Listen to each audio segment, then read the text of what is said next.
with salts at different concentrations, salts which we feed through the column from the top, we can then sequentially elute the proteins, starting with the ones that are weakly bound, and finally ending with the ones that are more strongly bound. So we can get separations. So if we do this type of experiment, we would here have the amount of protein that comes from the column, which we can measure, and then the number of fractions that we collect. So as this column runs, we keep collecting fractions of typically a couple of millimeters in size, so a test tube in size. And we see different amounts of proteins come off at different times, so those would be different proteins. Now you never purify a protein from a cell sample with one column, almost never. So you typically have to use multiple columns in a series, and you need to have a way by which you can detect your protein that you are interested in. And that detection is often based on enzymatic activity. In 2 weeks in the lab, you will be determining the enzymatic activity of catalase in potato peels in the lab. And that's an enzyme that you can easily follow. And using that activity assay, you can determine whether this first or the second peak is your enzyme, whether it contains it. And you take the peak that you're interested in, and you separate it further on another column, maybe separating based on size or based on hydrophobicity. Now, this tends to be very tedious work. Why? Because these columns run slowly, and also the proteins are not so stable. I've told you, proteins are not designed always for stability. So in order to keep your sample more stable, you want to have it cold. That means you have to often have your column set up in a cold room, which means you have to put on a lot of clothes.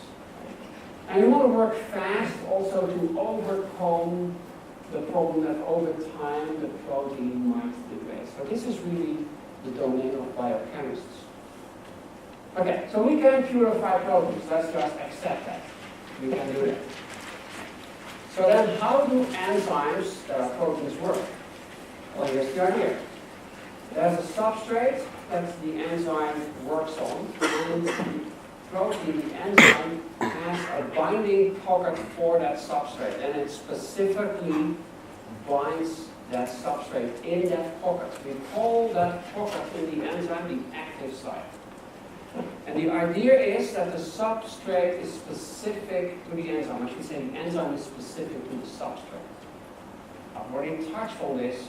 Every enzyme that works with ATP has a specific motif that makes for a specific part of the structure of the protein so that it can bind ATP.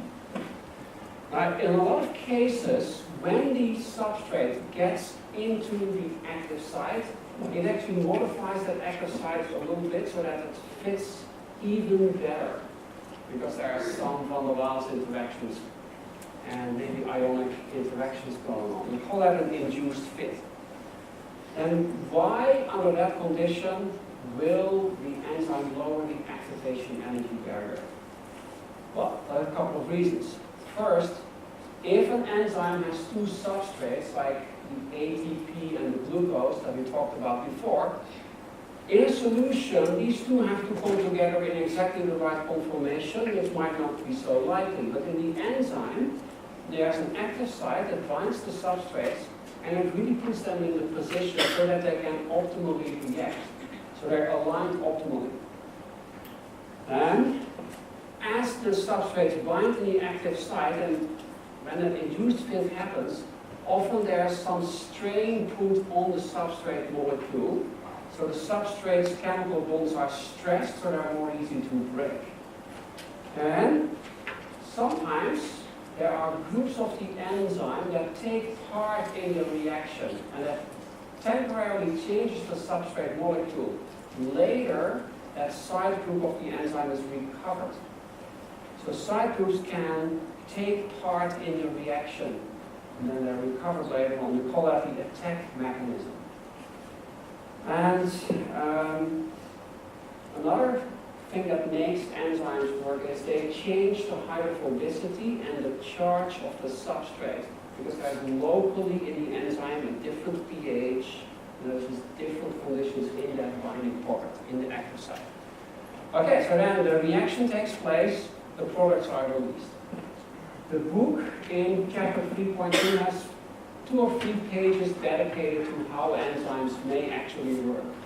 I consider this the domain of biochemistry. It's not the most important for our class to deal with the exact mechanisms. If you want to read more, it's very nicely explained in the book. Okay, so how do we characterize how the enzyme works? If you've read Jeff's view, and you have the letter to young scientists, you know that numbers are the essence of our game. So we need to have some ways in which we can describe what goes on. And there was a person called Michaelis, and I think he had a friend called Manton, and they thought a lot about how enzymes work.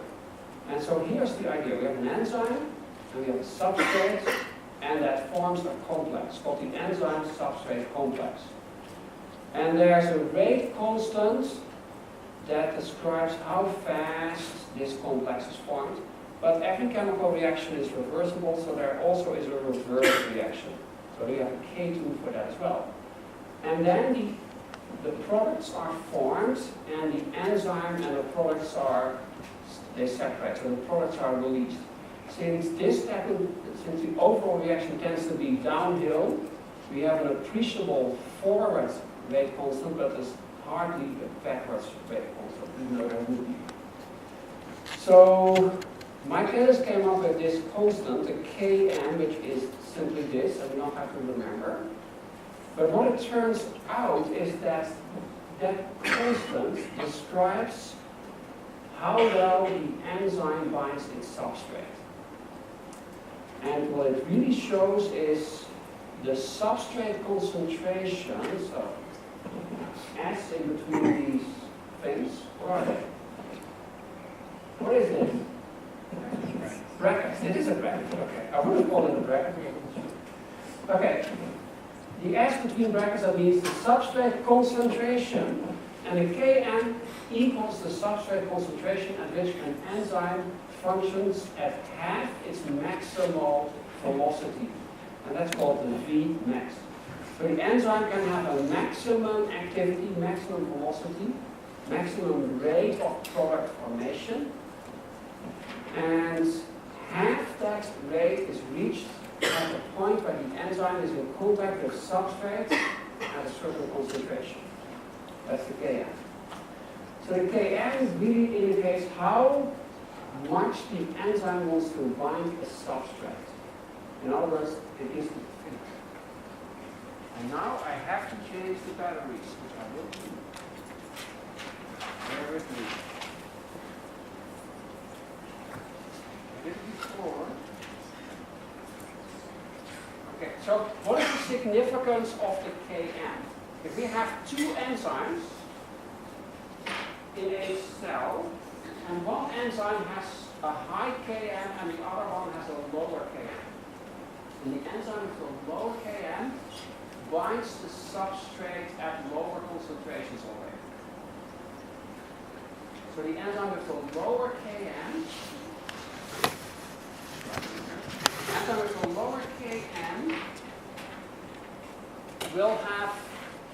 will be active at a higher activity at a relatively lower substrate concentration. So if we have a certain substrate concentration in the cell, let's just say that we're having an enzyme that binds ATP. So let's say ATP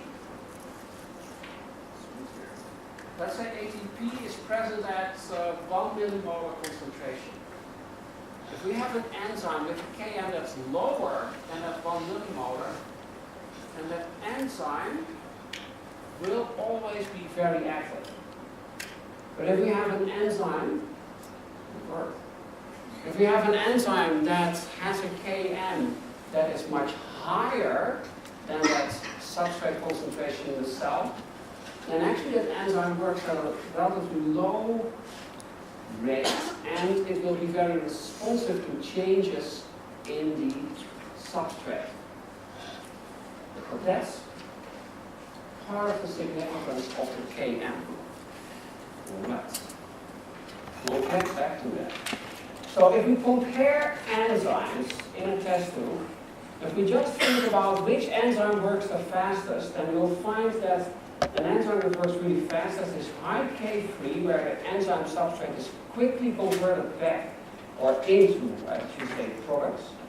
And the ones that have a low Km, the ones that have a very good substrate affinity. A low Km means high affinity, binds the substrate very efficiently. Okay, so Michaelis and Manton went on and they figured out how can we predict that the rate of an enzyme depends on the substrate concentration. And they observed that if you take the substrate concentration and you measure enzyme activities at different substrate concentrations, so here we have the enzyme activity, the formation of product, and here on the horizontal axis we have the substrate concentration. You typically get this curve that looks like this. It levels off at some point. So here we have once again that Km, that's the substrate concentration at which the enzyme is at half its maximal activity. Here this is where the enzyme activity is at its highest point. So why is there a maximum enzyme activity? This is because enzymes bind their substrates, and at some point all the enzymes are busy. Every enzyme is occupied with substrate, and you cannot add more. You can add more substrate, but you will not occupy more enzyme with it. So then the enzymes are just limited by what we call the turnover, how fast the enzyme substrate complex is converted to the products and the released enzyme. Okay? So that's called the Michaelis-Menten kinetics curve. And this plot is called the Michaelis-Menten plot. Now, if we have a reaction that is not catalyzed by an enzyme, then what we typically see is if we increase the substrate concentration, we just get a straight line for how the reaction rate goes up. So what we see is efficient enzymes have, of course, a very high Vmax, but the most efficient enzymes will not only have that, they'll also have a very low Km, so they bind small amounts of substrate efficiently. So we can ask the question, why is not every enzyme having this very low Km and a high Vmax? And the answer seems to be, it just depends on what the enzyme has to do. Let me give you two examples. You will investigate catalase in the lab. Catalase is an enzyme that performs a very simple reaction. It converts hydrogen peroxide to oxygen and water, essentially. And that is just a simple reaction. There are not a lot of mistakes that the enzyme can make. So this enzyme can have evolved for a very high Vmax, and it doesn't have to bind that substrate too tightly. So that's an important part of enzymes. They are evolved to bind substrates specifically. Now think about another reaction, say the synthesis of DNA. The DNA polymerase has to very specifically bind its substrate nucleotides and at the same time interact with the template strand. And it then forms a covalent bond only when the correct nucleotide is in there. You want the DNA to be copied with high fidelity. So you want there to be a really nice, correct fit. The enzyme really has to take the time to check the fit, and therefore it cannot be so fast. It's like going to Putin's Olympics. You'll probably stand in the line for a long time because the Ruskies are checking you a lot. I'm not sure if that works. So, take-home message, there seems to be a trade-off between the Km and the Vmax.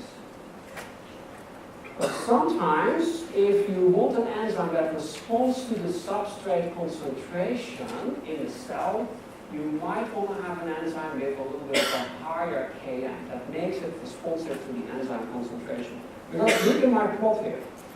If we're in this lower range here with our substrate concentration, then if our substrate goes up, then our enzymatic rate goes up very quickly. But if we're here in the higher range with our substrate, then if we change the substrate concentration, we don't get more product formed. All right.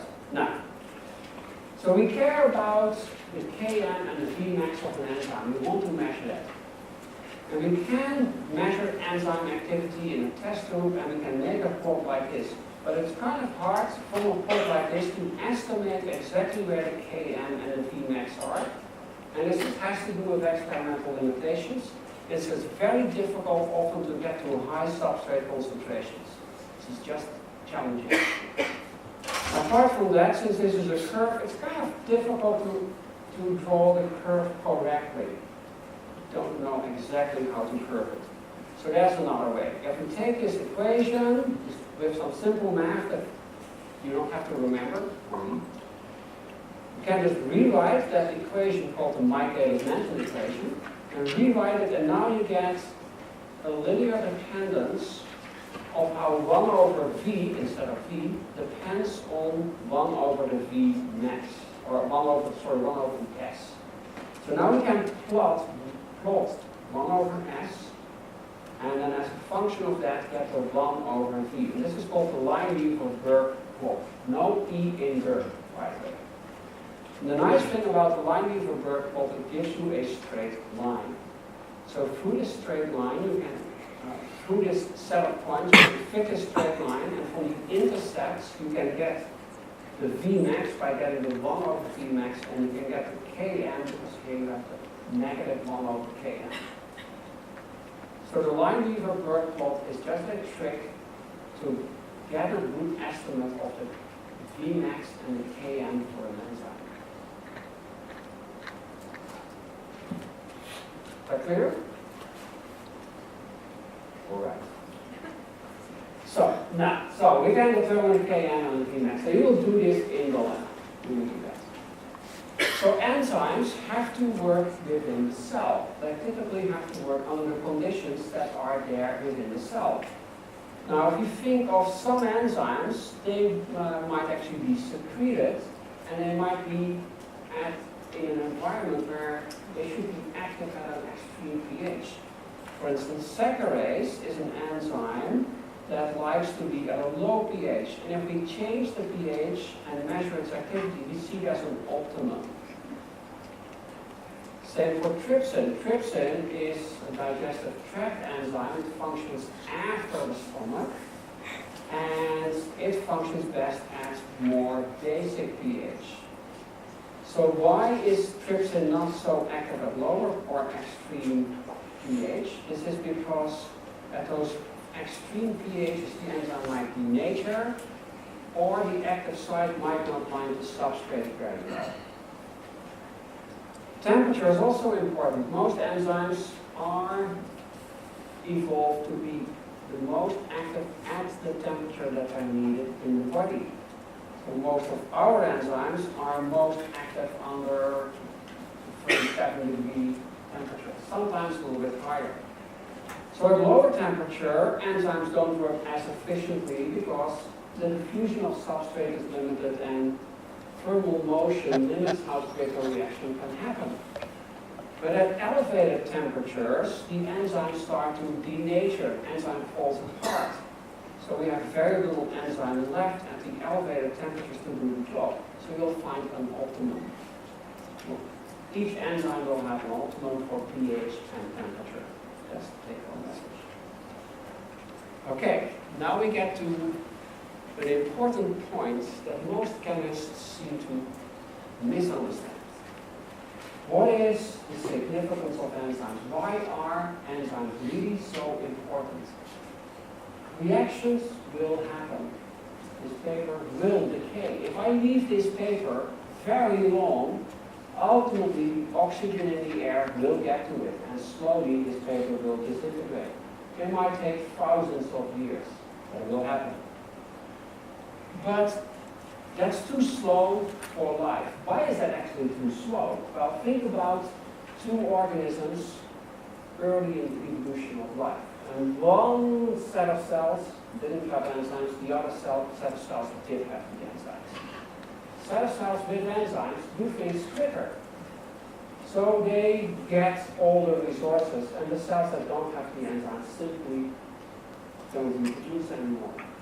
Don't get there. So you need metabolism to take place at appreciable rates. And metabolism is really possible because there are enzymes. Without enzymes, metabolism would be too slow. You don't convert anything at an appreciable rate.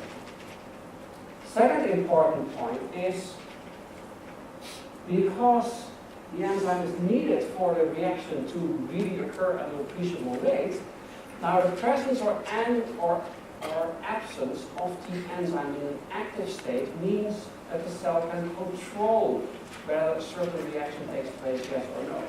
So metabolism is possible and it is controlled. Furthermore, we gain energy from the breakdown of organic molecules, and we use that energy to do work and to build other organic molecules that we need. Those build-up reactions would be very, very difficult because they are energetically unfavored. However, enzymes can directly couple steep downhill reactions to less steep uphill reactions. So by directly binding substrates, one substrate which provides a lot of energy and another substrate, it can produce a product that still has an appreciable energy content. So anaerobic reactions or reactions that require energy become possible. It's a very important point because enzymes bind multiple substrates. So we have exergonic reactions, which are reactions that release energy. These are downhill reactions. These are reactions with a negative delta G, negative change in free energy. Exergonic, release energy, negative delta G, downhill. Spontaneously favored reactions. On the other hand, we have the endergonic reactions. These, in a test tube, take energy. You would have to heat the system in order to get that product. They store the energy stored in the products of endergonic reactions. And these reactions are not spontaneous in a test tube. They are not favored or not. So in cells, endergonic reactions become possible because they are linked to exergonic reactions. And then finally, the important point, what enzymes actually allow cells to do is to keep the reactants away from a chemical equilibrium.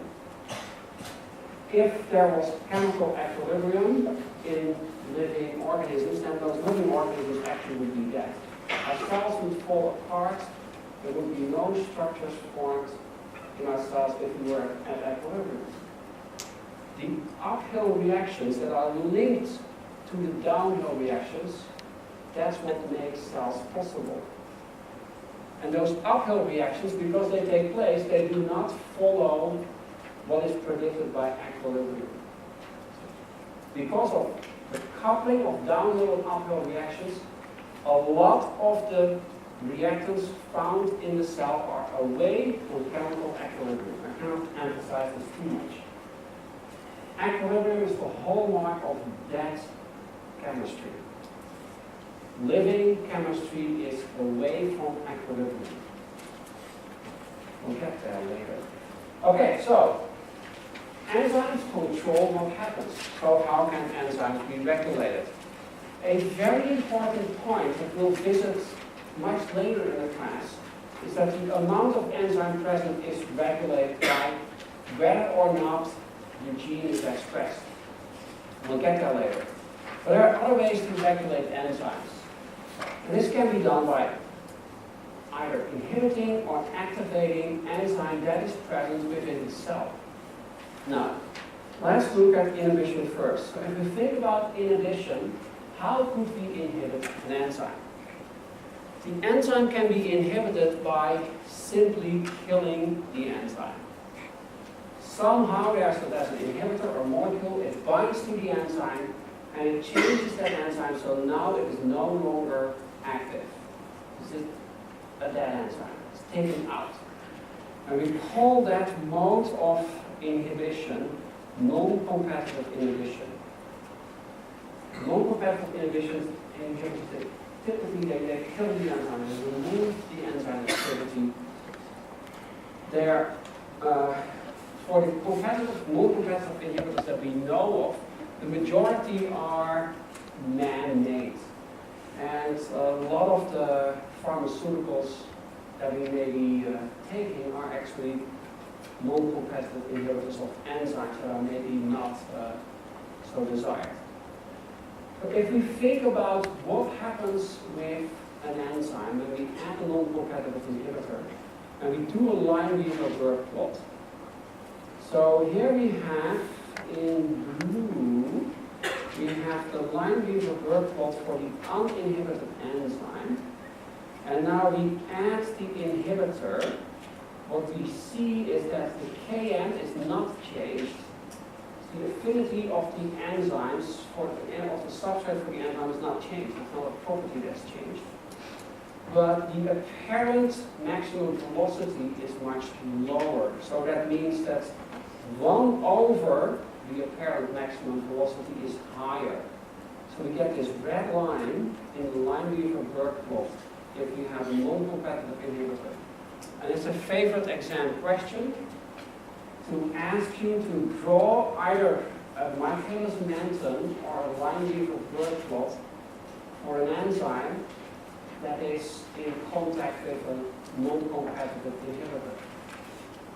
So some examples, this molecule, iodoacetate, it binds covalently to cysteines. And if there's a cysteine in the active site, then that enzyme is modified and it cannot be changed back. That enzyme is simply lost. So that's an example of a non-competitive inhibitor. Okay. Now we can also have competitive inhibition. Competitive inhibitors are molecules that look like the substrate and they bind in the active site, but they don't take part in the catalytic cycle.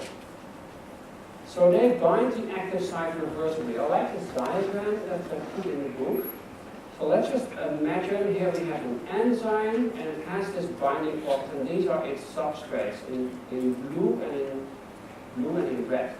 And you can imagine how these substrates can bind in this pocket here in the active site. What would a competitive inhibitor do? A competitive inhibitor mimics how those substrates bind in the active site, and it just occupies that spot, but it can diffuse out also. And if it diffuses out, substrate still has a chance to bind. So it depends on how much substrate we have relative to the competitive inhibitor, which one gains most of the excess. That's the competition effect. Now, a lot of competitive inhibitors are natural products. Many of them are. They, for examples are amino acids or amino acid analogs that some microbes, for instance, produce. If we look at the Lineweaver plot and the Michaelis-Menten plot, we see that the presence of a competitive inhibitor increases the apparent Km. The reason is we need more substrate to achieve the same enzyme rate, to overcome that competitor. So if we have here in pink, and this is the Michaelis-Menten plot, in pink the uninhibited enzyme, with a competitive inhibitor in the green line, we see that we get to the Vmax, but it takes more substrate to get there. We get a higher apparent Km compared to the uninhibited enzyme. In contrast, the non-competitive enzyme, or the non-competitive enzyme inhibitor, I should say, you have the same Km still, but you just don't reach that Km, because that activity is gone. So that's how that looks in the Michaelis-Menten plot. And then if you put this in the Lineweaver plot, You've already seen for the non-competitive inhibitor, you get the same 1 over Kn, negative 1 over Kn. But we get a higher 1 over Vmax for the non-competitive inhibitor. For the competitive inhibitor, we have the same 1 over V intercept, or the same 1 over Vmax, therefore the same Vmax. But we have the interceptor to horizontal axis closer to 0, which means that the Kn is actually higher. So negative 1 over Kn is closer to 0, it means that Kn is higher. Okay, where can we see examples of this type of inhibition? For instance, in the synthesis of amino acids. Very often, in the synthesis of amino acids, there's a step of reactions, and the products already look a little bit like the reactants. And the reactant can then often bind also in the active site and just inhibit competitively. So if you have a lot of the product, you will inhibit the formation of more. Okay, there are other modes in which you can regulate the enzyme. You can also change the enzyme activity by a change elsewhere on the enzyme. We speak of allosteric modification or allosteric control. So what's that? In allosteric control, the way the active site binds the substrate is affected by the binding of a molecule somewhere else on the enzyme.